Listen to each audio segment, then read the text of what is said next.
Jim Safi 01 Maji Yameloa, na leo niko kwenye Love Corner. Love Corner ni vipindi ambavyo vinahusiana na masuala yote ya kimahusiano, mahaba na mambo mengi kuhusu mahusiano. Niko na bro hapa. Bro vipi? Makaa. Mzima? Uko fresh? Mungu bless. Sikiliza swali langu kwa makini alafu unijibu. Sawa?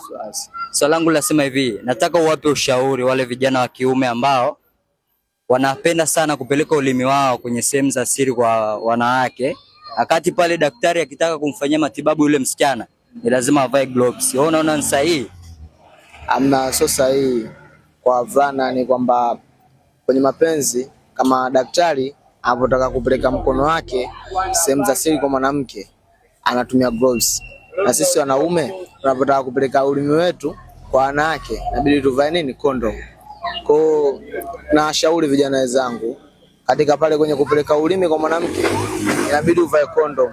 Usifanye ile juu. Yaani kavukavu noma. Kavukavu noma. Yeah. Sasa condom, kuna condom ya ulimi kweli? Amna condom ya ulimi, amna. Hamna. Yeah. Sasa unawashauri nini wale vijana wa kiume ambao wanapeleka ulimi pale? Hawaogopi, ule ni uchi, unatoa harufu saa nyingine, umeona? Sasa unawapa nini vijana wa kiume, ushauri wako?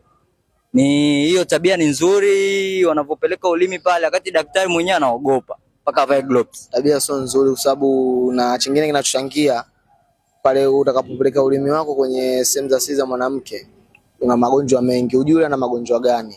Na magonjwa mengi, afu istoshe mbaya zaidi kwamba yule ni mdomo. So sehemu nyingine ni mdomo. Unapopeleka pale unaweza ukapata michubuko kwenye mdomo, ukatoka vidonda, yani hivyo in short yani.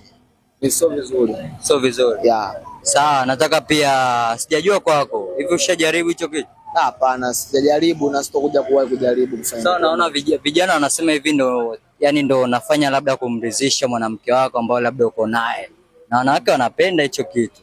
Mimi siwezi bwana. Lakini demu wako labda ndo akataka yeye kukunyonya, utamwachia? Hapana, siwezi. Kwa nini? Nimeausho. Ile raha. Amna. Kwa mtu na starehe, yani kila mtu anachokipenda katika maisha. Kila mtu anachokipenda. Kuna wengine wanapenda show love hivyo, lakini sio wengine kama sisi, mimi show love kama vile siwezi. Poa bro, umetisha. Poa. Hii ni official Njokilinyo Media TZ, nakupa shavu kwenye vipindi vyote vya kimahusiano, mahaba na mambo mengi kuhusu mahusiano. Usahau kulike, kushare na kutoa comment yako kama mdau. Toa comment yako hapo ambayo inaeleweka. Ni sahihi kijana wa kiume kupeleka ulimi wake kwenye uchi wa mwanamke au kwenye sehemu za siri za mwanamke? Toa comment yako hapo na kisha tutakujibu kwa ufasaha.